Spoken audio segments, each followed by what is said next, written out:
Shri M N Karassery, Congress ആൾക്കൂട്ടത്തിന് കീഴടങ്ങണോ എന്ന ചോദ്യമാണ് അവിടെ അനൂപ് ഉന്നയിക്കുന്നത്. ആ ചോദ്യം പ്രസക്തമാണ്.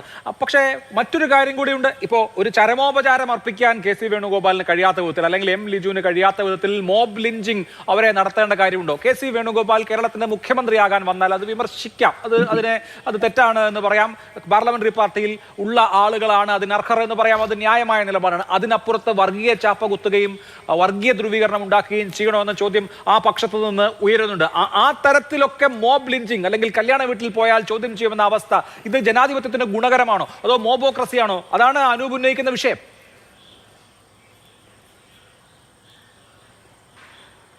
അഭിലാഷേ, ഞാൻ ഈ സമയത്ത് ഓർത്ത ഒരു തമാശ പറയാം. ബ്രിട്ടീഷ് പാർലമെന്റിൽ വിൻസ്റ്റൺ ചർച്ചിൽ പ്രധാനമന്ത്രി ആയിരിക്കുമ്പോൾ എതിർപക്ഷത്തുള്ള ഒരു മെമ്പർ വളരെ ഭീകരമായിട്ട് അദ്ദേഹത്തെ വിമർശിച്ച് പ്രസംഗിക്കുകയാണ്. അപ്പോൾ പ്രസംഗം തുടങ്ങി കുറച്ച് കഴിഞ്ഞപ്പോൾ ചർച്ചിൽ ഇങ്ങനെ തലയാട്ടിക്കൊണ്ടിരുന്നു. അപ്പോൾ മറ്റേ ആൾക്ക് ദേഷ്യം വന്നു. അയാൾ പറഞ്ഞു, മിസ്റ്റർ ചർച്ചിൽ, ഞാൻ എൻ്റെ സ്വന്തം അഭിപ്രായമാണ് പറയുന്നത്, ഇങ്ങനെ തലയാട്ടാൻ പാടില്ല. അപ്പോൾ ചർച്ചിൽ പറഞ്ഞു, ബഹുമാനപ്പെട്ട മെമ്പർ അദ്ദേഹത്തിൻ്റെ സ്വന്തം അഭിപ്രായം പറയുന്നു, ഞാൻ എൻ്റെ സ്വന്തം തലയാണ് ആട്ടുന്നത്. അപ്പോൾ അതുപോലെ അനൂപ് മനസ്സിലാക്കേണ്ടത്, ഞാൻ എൻ്റെ സ്വന്തം തലയാണ് ആട്ടുന്നത്. ഇവിടുത്തെ ജമാഅത്തെ ഇസ്ലാമിക്കാർ പറഞ്ഞതിന് മറുപടി വരേണ്ട ഉത്തരവാദിത്തം എനിക്കില്ല. ഞാൻ കഴിഞ്ഞ ഏറ്റവും ചുരുങ്ങിയത് 40 കൊല്ലമായിട്ട് ഷാബാനു കേസിൻ്റെ കാലം തൊട്ട് ജമാഅത്തെ ഇസ്ലാമിയെ കിട്ടുന്ന എല്ലാ സന്ദർഭങ്ങളിലും എതിർക്കുന്ന ഒരാളാണ് ഞാൻ. അതായത് ജമാഅത്തെ ഇസ്ലാമിയുടെ വോട്ട് വാങ്ങാം എന്ന് പറഞ്ഞപ്പോൾ UDF അങ്ങനെ വാങ്ങാൻ പാടില്ല എന്ന് പറഞ്ഞ ഒരാളാണ് ഞാൻ. VD സതീശൻ പറഞ്ഞത് ശരിയായില്ല എന്ന് പറഞ്ഞ ഒരാളാണ് ഞാൻ. പിന്നെ അദ്ദേഹത്തെ എനിക്ക് ഓർമ്മിപ്പിക്കേണ്ടതുണ്ട്, 2006 ഇവിടുത്തെ പൊതുമണ്ഡലം എങ്ങനെ പെരുമാറിയിരുന്നു. പോളിറ്റ് ബ്യൂറോ തീരുമാനിച്ചു, എന്ത്, VS അച്യുതാനന്ദന് ടിക്കറ്റ് കൊടുക്കണ്ട, പൊതുമണ്ഡലമാണ് അത് ഏറ്റെടുത്തത്. അദ്ദേഹത്തിന് ടിക്കറ്റ് കൊടുക്കേണ്ടി വന്നു. അദ്ദേഹം ജയിച്ചു, അദ്ദേഹം മുഖ്യമന്ത്രിയായി. അത് ഈ കേരളത്തിൽ ഉണ്ടായൊരു കാര്യമാണ്. അന്നിപ്പോൾ മരിച്ചുപോയ എൻ്റെ ഗുരുനാഥൻ അഴീക്കോട് മാഷായിരുന്നു അതിൻ്റെ നേതൃത്വത്തിലുണ്ടായിരുന്നത്. അദ്ദേഹത്തിൻ്റെ ഒരു ലേഖനം, അദ്ദേഹത്തിന് അനേകം പ്രസംഗങ്ങളാണ് VSനോട് കാണിച്ച അന്യായത്തിനെതിരായിട്ട് ഒരു ബഹുജനാഭിപ്രായം രൂപീകരിക്കാൻ സഹായിച്ചത്. അപ്പോൾ ഇതൊരു പുതിയ കാര്യമല്ല. അതായത് ആളുകൾക്കൊക്കെ അഭിപ്രായം പറയാം. അപ്പോൾ അനൂപ് ചെയ്യുന്നത് എന്താണ്? ജമാഅത്തെ ഇസ്ലാമിക്ക് മറുപടി പറയാണ്. ജമാഅത്തെ ഇസ്ലാമി പറഞ്ഞതിന് എനിക്ക് ഉത്തരവാദിത്തമല്ല.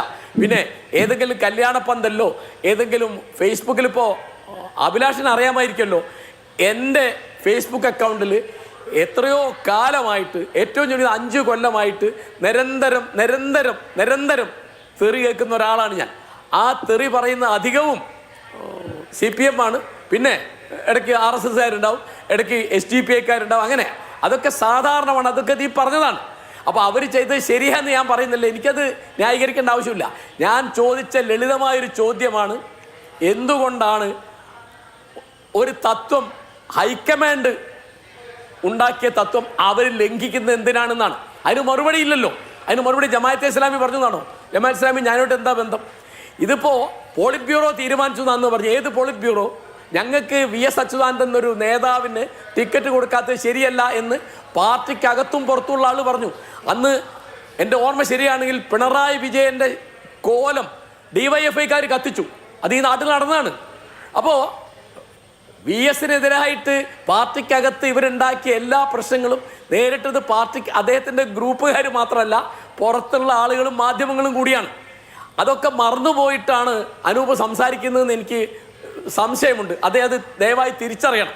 പിന്നെ വേറൊരു കാര്യമുള്ള എന്താണെന്ന് വിചാരിച്ചാൽ, ഇപ്പോൾ പോളിറ്റ് ബ്യൂറോ എങ്ങനെയാണ് കേരള സമൂഹത്തെ പേടിച്ചത്, കേരള സമൂഹത്തെ അനുസരിച്ചത്, അതേമാതിരി ഹൈക്കമാൻഡ്, ആരാ ഹൈക്കമാൻഡ്?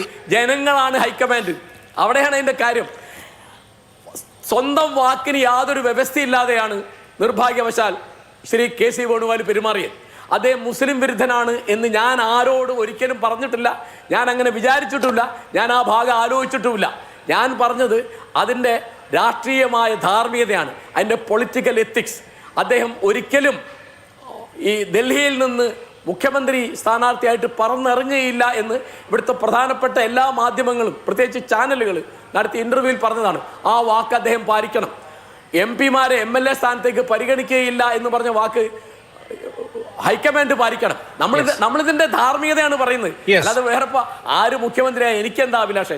എനിക്കതിലൊന്നും ഒന്നും നഷ്ടപ്പെടാനില്ല, നേടാനുമില്ല. പക്ഷെ നമുക്കൊരു അന്തസ്സുണ്ടല്ലോ.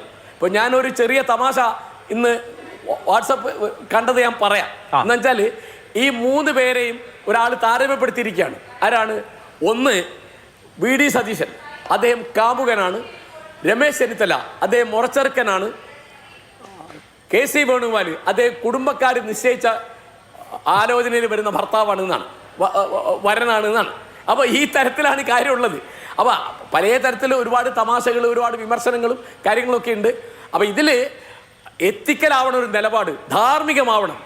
അത് പിന്നെ വേറൊരു കാര്യമുള്ളത്, 39 MLA വേറെ ഉണ്ടല്ലോ. മുസ്ലിം ലീഗുകാരുണ്ട്, RSPക്കാരുണ്ട്, കേരള കോൺഗ്രസ് ജോസഫ് ഗ്രൂപ്പ് ഉണ്ട്. അവർക്കൊക്കെ അഭിപ്രായം പറയാൻ അർഹത ഉണ്ടാവും. അതിപ്പോൾ MMSN പറയുന്ന മാതിരിയോ മാത്യു കോഴിനാടൻ പറയുന്ന മാതിരിയോ അവർ വർത്തമാനം പറയാൻ പാടില്ല എന്ന തരത്തിൽ ജനാധിപത്യ വിരുദ്ധമായി ക്ഷോഭം കാണിക്കരുത്. അവരാരും ഒരു മര്യാദകളും കാണിച്ചിട്ടില്ല. അവർ ഇവരുടെ ഇലക്ഷനിൽ, ഇവരുടെ സെലക്ഷനിൽ, ഇവരുടെ നോമിനേഷനിൽ എവിടെയല്ല ചെയ്തത്. അവരുടെ MLA നയിക്കുന്ന മുഖ്യമന്ത്രി ആരാവണം എന്ന് അവരോട് ചോദിച്ചതിന് മറുപടി പറയത്. ആ ചോദിച്ചപ്പോൾ മറുപടി പറഞ്ഞത് തെറ്റായിപ്പോയി എന്ന തരത്തിൽ സംസാരിക്കുന്നത് മുന്നണി മര്യാദകൾക്കെതിരാണെന്നാണ് എൻ്റെ അഭിപ്രായം. തീർച്ചയായും. ശരി.